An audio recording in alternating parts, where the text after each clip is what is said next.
Hello students, आज हम आपके सामने कक्षा 10 के पाठ 3 का शेष भाग लेकर उपस्थित हुए हैं।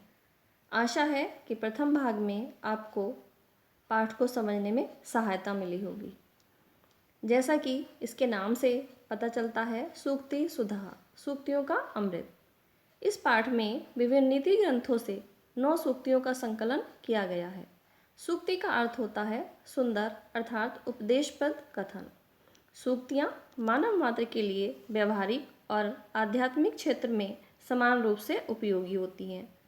सूक्तियों द्वारा वक्ता और श्रोता दोनों का ही हित साधन होता है।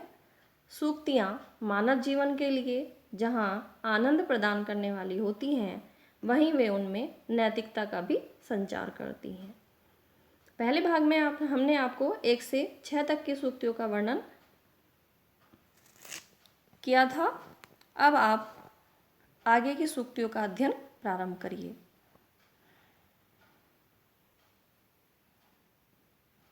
सूक्ति नंबर 7। वसुमती पतिना नु सरस्वती बलवता रिपुणा न चैनीयते समविभागै हरै न विभज्यते विबुधबोधा बुद्धै अपि सेव्यते।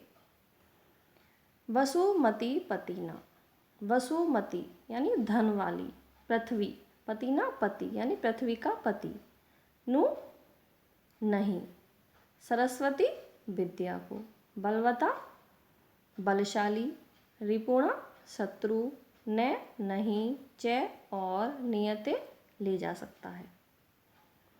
सम विभागई समान रूप से धन संपत्ति को हरई यानी बंटवारा करने वाले भाई बहन, न नहीं, विभज्यते बांट सकते हैं, विबुध बोध बुद्धई अपि, विबुध यानी देव ज्ञान, बुद्धई ज्ञानी, सेव्यते नहीं ले सकते हैं। तो आइए अर्थ कर लेते हैं। वसुमती पतिना, पृथ्वी का पति अर्थात राजा। इसमें विद्या रूपी धन के छीने जाने आदि के भय से मुक्तता प्राप्ति का वर्णन किया गया है। अर्थात इस श्लोक में बताया गया है कि विद्या एक ऐसा धन है जिसे कोई नहीं छीन सकता है। वसुमती पतिना यानी राजा के द्वारा, सरस्वती यानी विद्या, विद्या न तो राजा के द्वारा और न ही बलवता रिपुणा बलवान शत्रु के द्वारा छीनी या बलपूर्वक नियते ले जाई जा सकती है।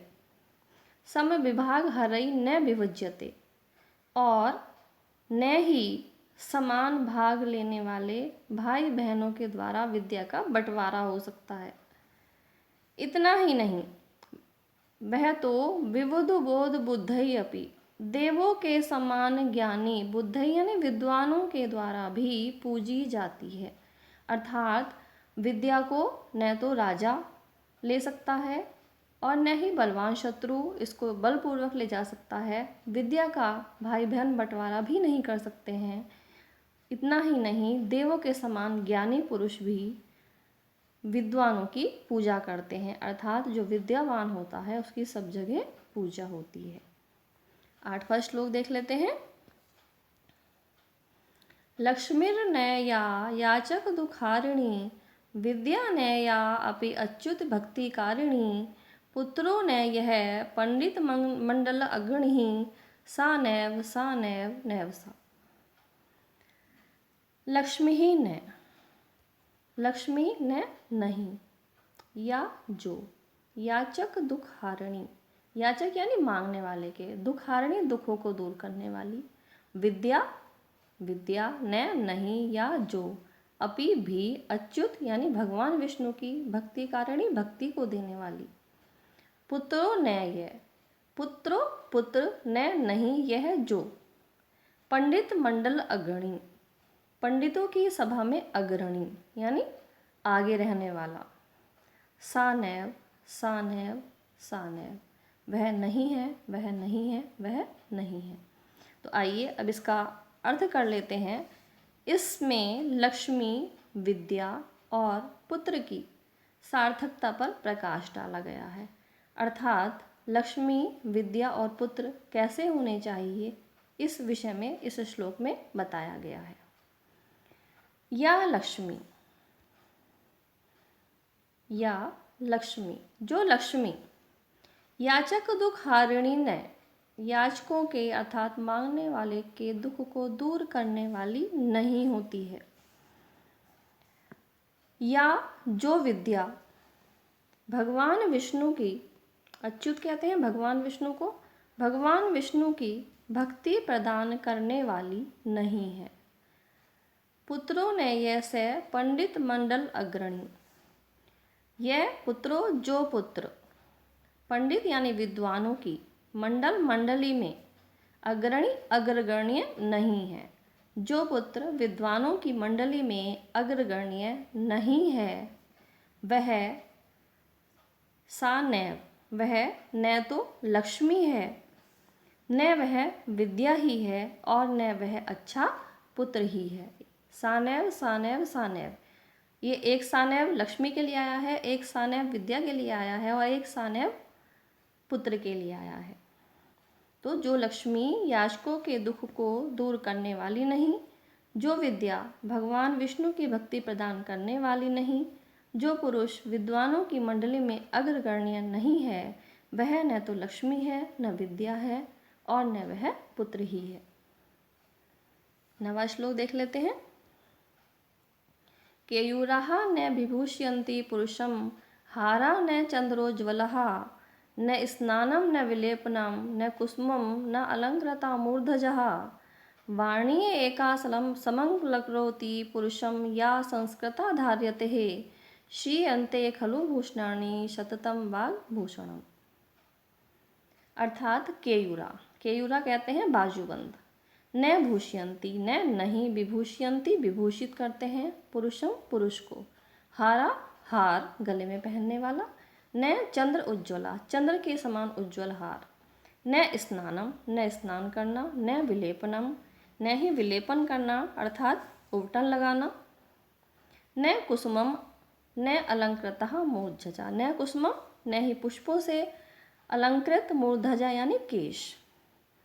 वाणी एका, वाणी एक, समलंकरोति सम अलंकरोति अलंकृत करती है, पुरुषम पुरुषों को, या जो संस्कृता अच्छी प्रकार से धार्यते धारण की गई है, क्षीयन्ते नष्ट हो जाते हैं, खलु निश्चय ही, भूषणानि भूषण, सततम वाग्भूषणम, वाणी का आभूषण सतत रहता है, हमेशा रहता है।